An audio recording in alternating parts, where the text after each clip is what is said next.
Locu. I'm the Assistant Director of the UNO's Office of Latino, Latin American Studies. On behalf of OLLAS, I would like to welcome you all to this evening to be part of our first artist talk for our ArteLatinX 2019. So we have a great pleasure of having Anella Fernández, who's coming from Kansas, to do this first artist talk. So I'm going to talk a little bit about her bio. So Anella Fernández was born in Santiago de Cuba, and raised in Miami, Florida. Throughout her education, she has been fully dedicated to any task set in front of her, whether it be in the realm of liberal art or art making. Anella attended Design and Architecture Senior High, a design center magnet program where she studied architecture and art. As an intern, Anella helped create the studio work of artist Sheila Elias, and she has worked annually with AIA Miami in the AIM program, Architects in the Making, teaching and assisting with the display of the final show. She's currently attending the Kansas City Art Institute, pursuing a double major in art history and fiber. Anella is also recipient of the Andrew Mellon Undergraduate Curatorial Fellowship in the Nelson Atkins Museum of Art. There, she's learning more about the role of a curator thanks to her mentor, Stephanie Foxknapp, curator of American art.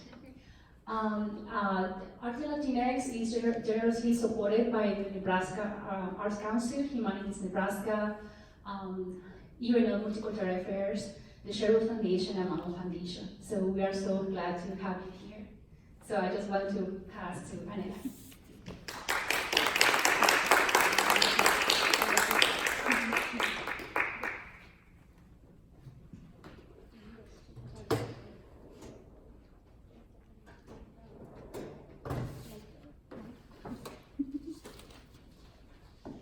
Hello everyone. Thank you so much for inviting me to come here today.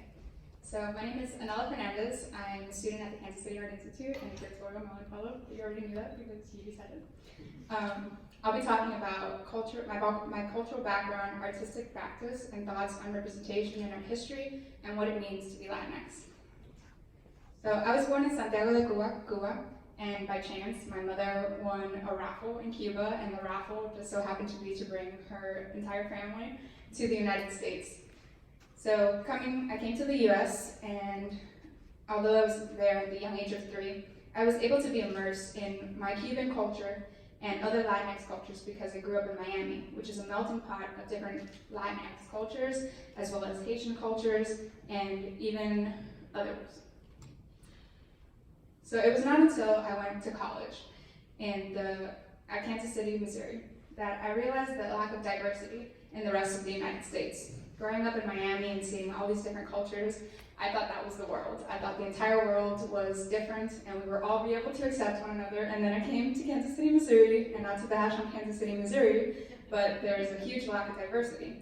So because of this, I found myself feeling displaced. The lack of diversity changed the way that I spoke and the things that I felt were acceptable to speak about. I became hyper aware of this cultural imbalance when I began to be involved, when I began to be involved in the art history program at school. Often the individuals whose life and work we are taught are white men who use the female and exotic form as a means of furthering their careers. These are the individuals we often celebrate in art history courses.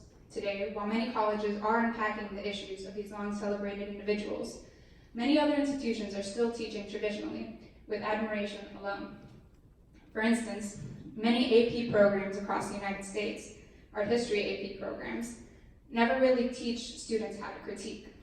Never once in my high school art history course did my professor offer critique on Picasso and his use of the female form. Never quoted Picasso himself saying, "For me, there are only 2 kinds of women, goddesses and doormats." I learned to remember these masters and their techniques, but I was not taught to critique them or to think about the implications of the work that they were making. Not of Picasso, or Gauguin, or Arm. So, should we not be changing the narrative? And does this not begin with teaching the next generation of artists, curators, and historians? Many survey-level art history courses are limited to Western works, although many of these works were influenced by non-Western cultures. Picasso was inspired by African masks, Gauguin painted fabricated primitive Tahiti. We only learn about the non-Western through the lens of the Western master.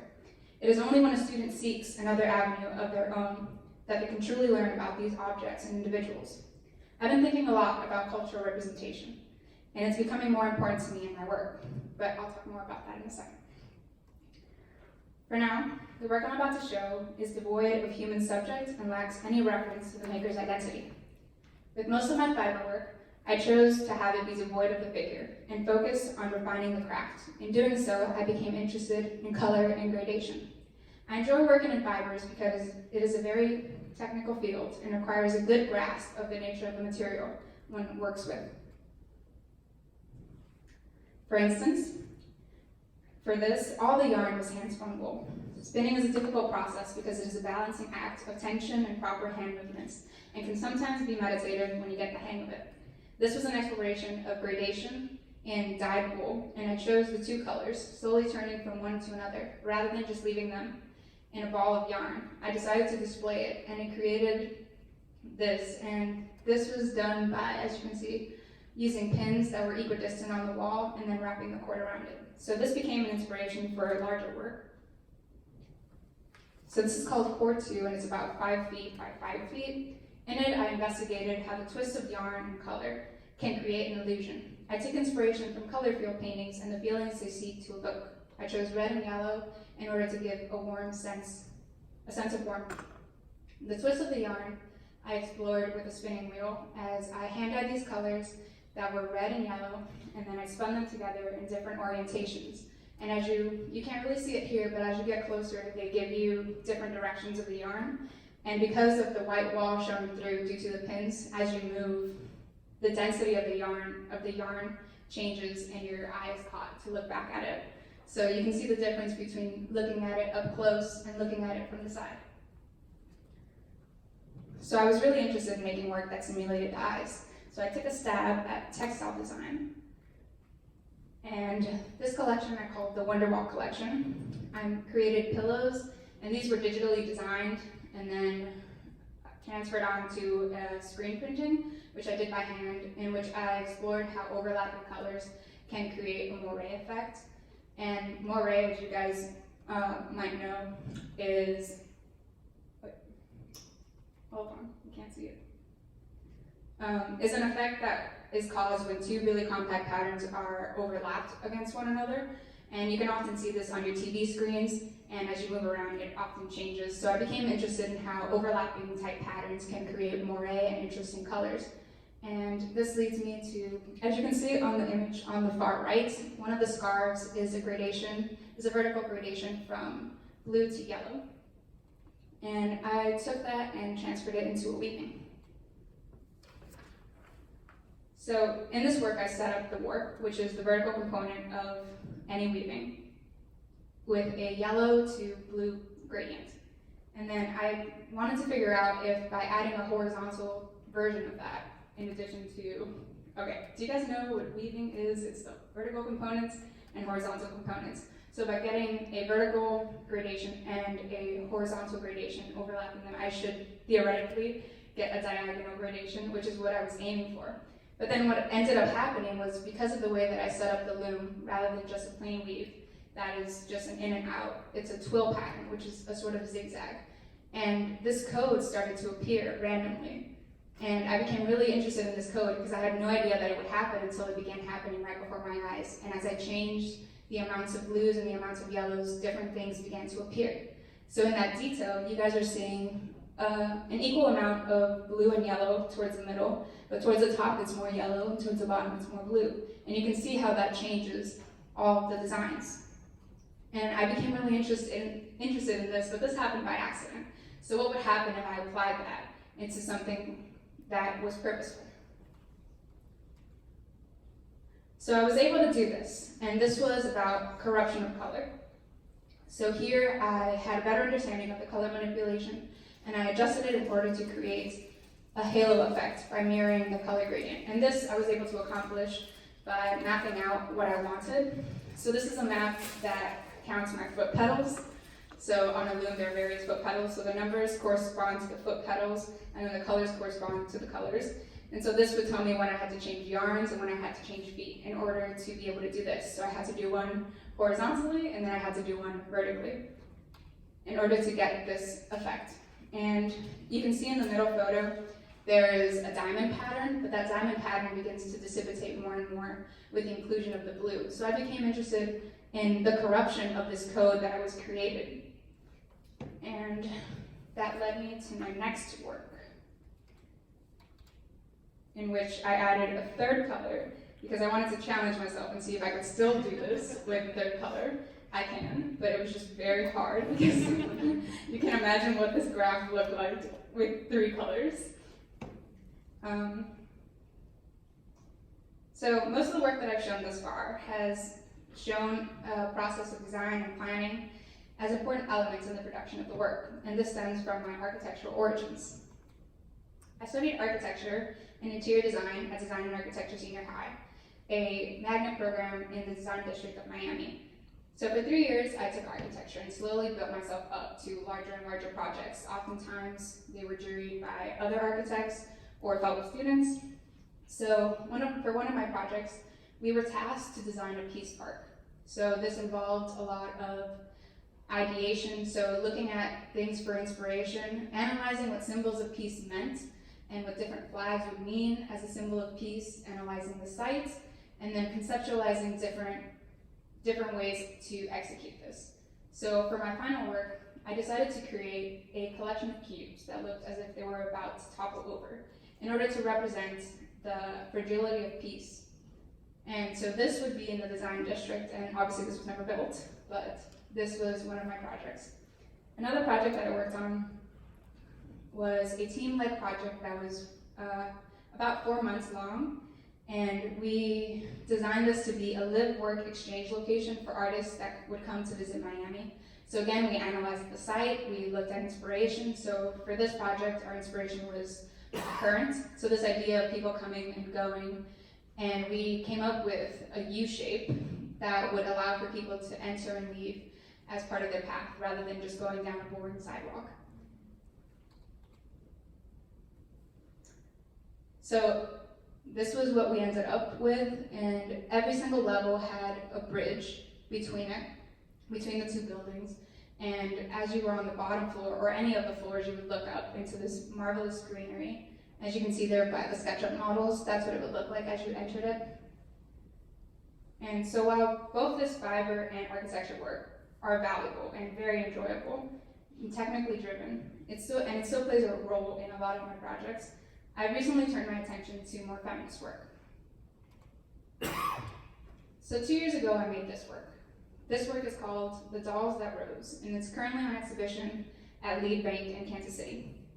In this graphic series, I created a dialogue about the commodification of the female body throughout history while juxtaposing text, Morse code, and Braille, drawing inspiration from the work of Barbara Kruger, Man Ray, Max Ernst, and Salvador Dali.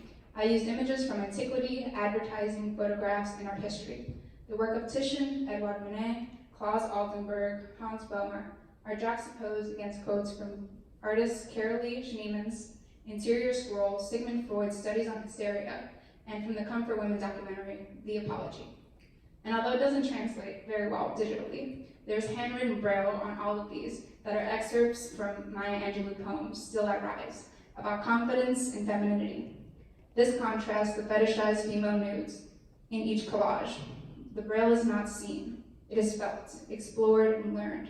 I use Braille as a symbol of femininity that requires more than a visual cue. It requires knowledge and further examination, and I am now beginning to continue this art historical critique with my upcoming work. So many of you might be familiar with Yves Klein. So he's famous for his electric International Klein Blue, and for his famous, bear with me, Anthropometries series, where he orchestrated painted women to paint themselves and press themselves against the canvas in order to create these shapes that only capture their breasts, tummies, pubis areas, and thighs, as well as they drag themselves in order to create a paint stroke. He did this with the intention of critiquing the ideas of action painting. However, is he really doing it by creating the exact same thing as a performance? He has ultimate control over his female subjects, thus limiting the female body as a mere object for the male gaze. Klein reinforces values of the time, which devalued women but coveted their bodies. In order to subvert this notion, I plan to design and create this. So this is one of many prototypes that I've made for this work I'm working on, and it's going to be titled International Klein Balls, IKB. And it's going to be a combination of an abstracted male form as the base, as a chair. And its hands, as you can kind of see over there, will hold up a gigantic International Klein blue ball sack, fitted with wrinkles and a seam and even hair. And this not only pokes fun at Klein by using the male form, but it also plays on the loaded phrase, grab him by the pussy. In this case, grab him by the balls. Now, I'd like to say some things about the expectations of Latinx artists. While I'm proud to be Cuban, as I'm sure a lot of us are proud of our homeland, this does not mean that we as artists should feel pigeonholed into making work that is about our Latinx backgrounds. This notion is thrust upon many artists of color as a way of becoming successful, often by their teachers or even their peers. But while social issues are important and cultural identity is important, it does not mean that artists of color cannot have other interests.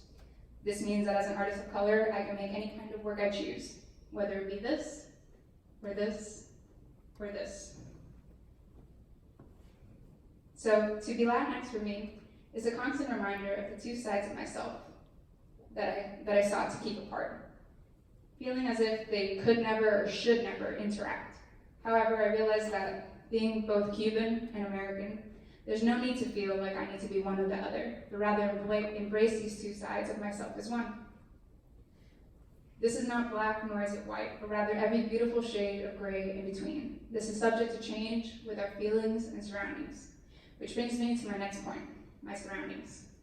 Being displaced from my family has sent me into to seek cultural comfort and has made me more in tune with my heritage. My dad is currently rejoicing. I found this was more important as I grew older, and especially when I moved away to college, to search for some sort of way to ground myself in my roots. My dad recommended to me this documentary that I am now recommending to you, and it's called Cuba and the Cameraman.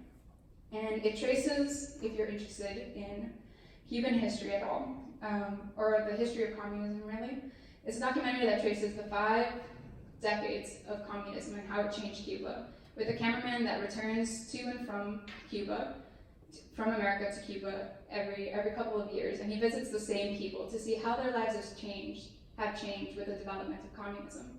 And it's a really interesting story because it makes you have a better grasp of what communism sought to do and what it couldn't do, and it also makes you understand the circumstances that these people are under, but not also, it doesn't just give a biased perspective, but also there are interviews with Fidel Castro in them. So it tells you what Fidel thought and what the people thought. Not only is it important that I learn about where I come from, but it's important that I stick to those cultural traditions, such as food and music. For me, this means a lot of Santa Cruz, and a lot of pitbull, and a lot of plantain-based treats, tostones specifically. Thank you.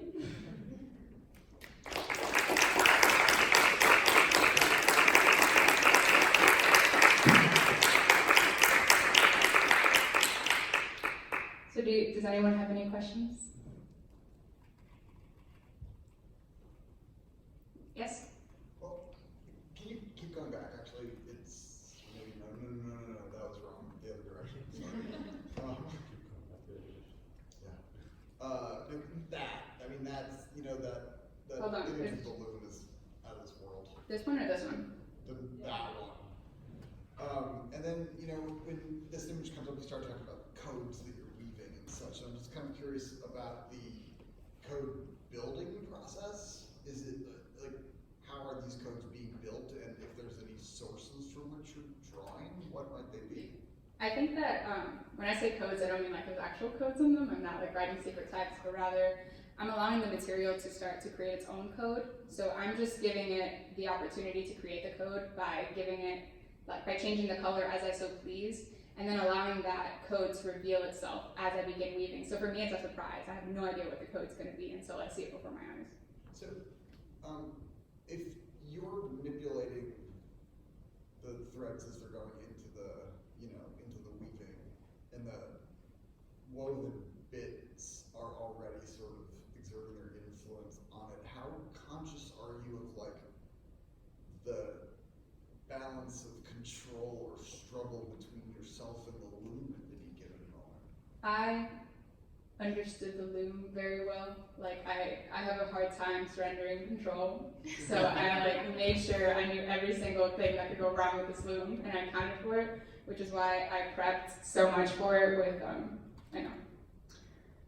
with this. So this like represents every single strand. So in a loom has kind of like a cone mechanism that separates every single thread, and you have to, by hand, you have to like put those in. And so each one of these represents a thread, and I was able to control like when it was going to change color. And so that wouldn't be of any surprises to me. And then I would check it to make sure I didn't miss anything.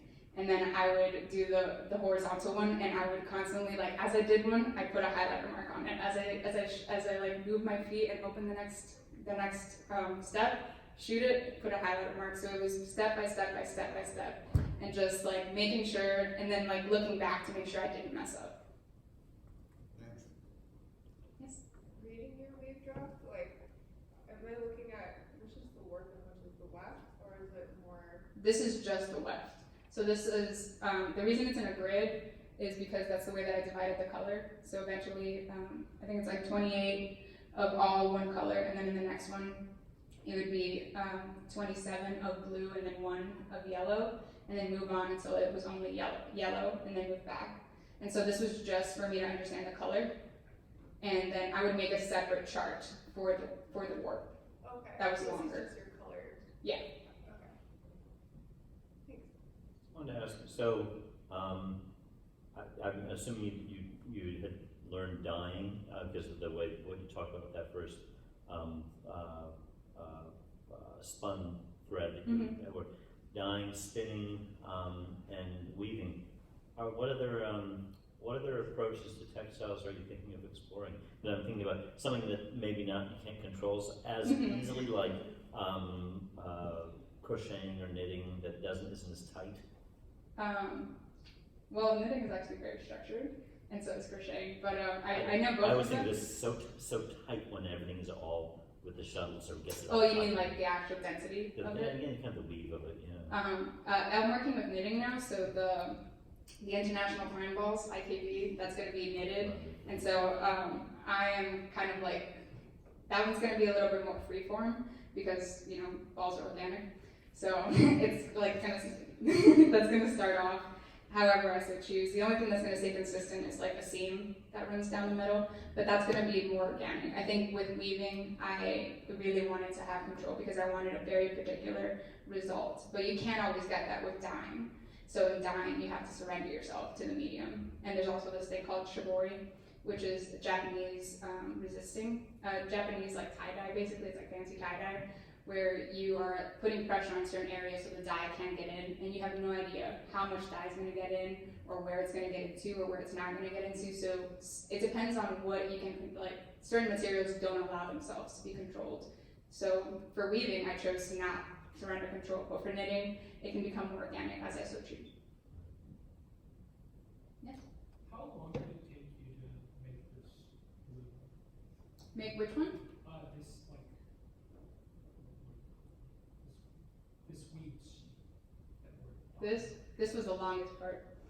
Like, surprisingly, you would think it was a loom, but like figuring out like the colors took a really long time, and then like sometimes I would mess up because there was so many numbers and I would write the wrong number, and then I would notice, and then I'd have to like restart and do it again. But this would probably take me like a week. Now, obviously, like I would have some downtime in between there, but but it would take a really long time to figure it out to get exactly what I wanted. Because sometimes I would draw it and be like, that's not it, or I would reconfigure it and say this makes more sense. Especially for the one with the 3 colors. For the 3-color one, I struggled a lot with that one because I had no idea. Like this, you can kind of see like from black to to white, to back to black. You can kind of see that reflected in the weaving, but with that other diagram for the 3 colors, I had no idea what to expect.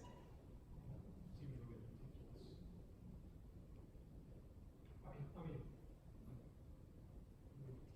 It's keep track of it. Mm-hmm. Even I have problems with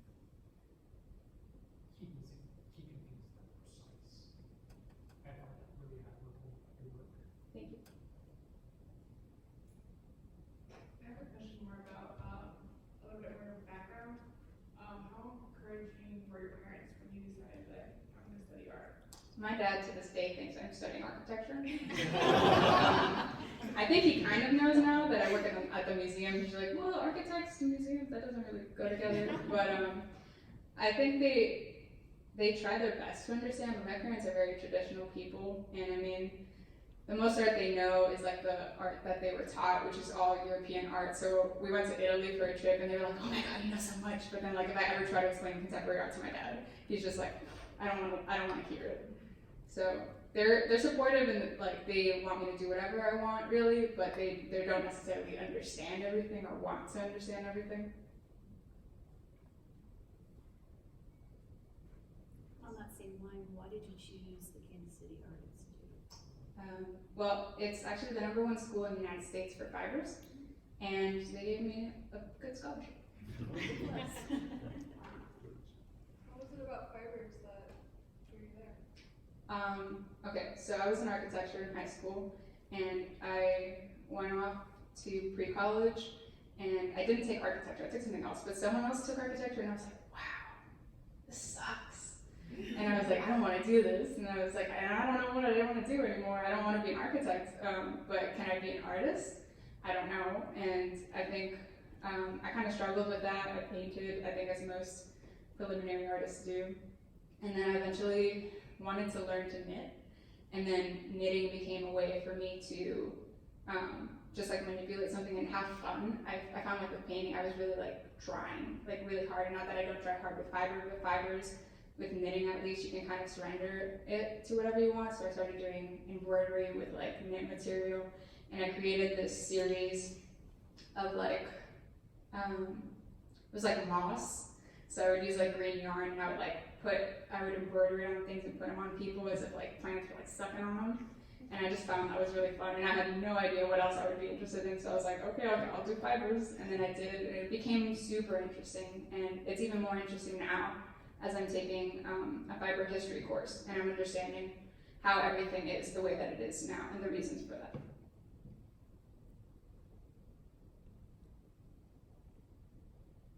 Can I ask you, the patterns that you choose, is there a plan for why you choose to have certain color threads in relationship to one another in the pattern that you're initially aiming for? Or, I mean, I'm thinking of something like as complex as kente cloth, where the patterns all mean something culturally. Are you trying to do something with the meaning of the order of threads in there or anything? Or is that for me, it was just about color and kind of giving the machine variables, and then me myself being the experiment and seeing what the product was. I had an idea of what was going to happen, but I had no clue what the final result was going to be. So it was more just like me experimenting and really trying to be the best that I could be at the techniques that I choose to learn.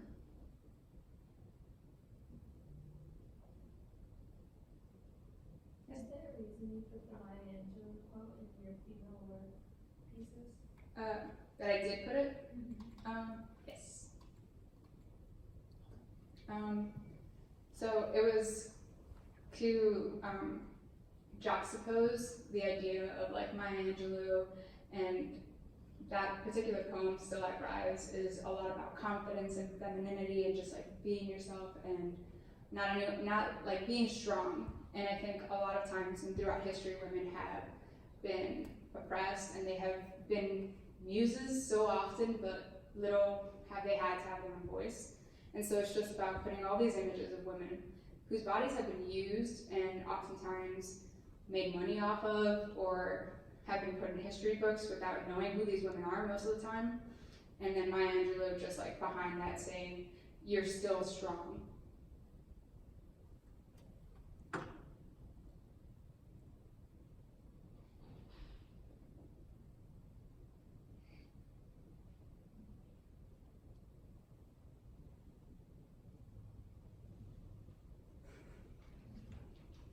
Any questions? I was gonna ask, going back to all the, what about the patterns, what about the colors? Colors, what are the choices that you're, in your head when you're choosing, the particular dyes and colors that you're Mhm. working with? For the weaving specifically, I chose, I did a lot of, or for the screen printing, I did a lot of tests with color. So I knew that I wanted to have primary colors, but there's so many different tones of every color. And so I did like sample testing to see which colors just looked best together aesthetically. And I always have to come back to primary colors because I just think they're the best colors.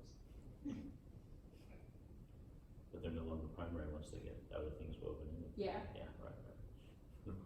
What's the biggest change from the Midwest to Florida? Good and bad. What is it? Well, one, it's the people that I am around. Like, it's so hard